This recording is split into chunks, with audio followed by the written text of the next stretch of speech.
বড় ভাই জয় শ্রী মহাকাল। তোমরা সবাই কেমন আছো?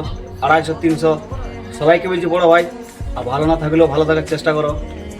তো বন্ধু, আজকের ব্লগটা ফানি ভিডিও এবং এন্টারটেনমেন্ট ভিডিও লই। আজকে আইসিসি একটু রাজমিস্ত্রির সাথে কাজে।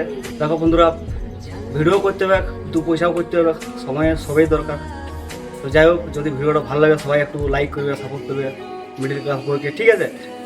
তো এই দেখো বন্ধুরা, আমরা এই সবার কাজ করি, রাজমিস্ত্রি, জড়াই, পলস্তরা, গ্রিল বসানো। তো বন্ধুরা, বড় ভাইরা, তোমরা তো আমার ভিডিওটা দেখছো, তো একটু এটাও জানাবে কে কোথা থেকে দেখছো ভিডিওটা, কমেন্টও সবাই। আর যদি বাই চান্স তোমাদের দরকার হয় রাজমিস্ত্রির, তো বড় ভাই কমেন্টে অবশ্যই সবাই জানাবে যে আমাদের দরকার আছে। বড় ভাই অবশ্যই রিপ্লাই দেবো এবং কন্ট্যাক্ট করবো। তো যদি বাই চান্স তোমাদের দরকার হয়, তো বড় ভাই কাজের ব্যাপারে তোমরা জানিয়ে গেলে যা কী কী কাজে আমি আইছি। তো এই দেখো, এখন চলছে আমাদের ঠুকাঠুকি। তো এই যে এই গেটটা দেখতে পাচ্ছ, তো এইটা আমাদের বসবে বড় ভাই, ঠিক আছে? এইখানে আমাদের বসবে। তো চলো, ইয়ার পর এই জালিটা আমরা বসাই নিয়ে তোমার সাথে দেখা আছে বন্ধুরা।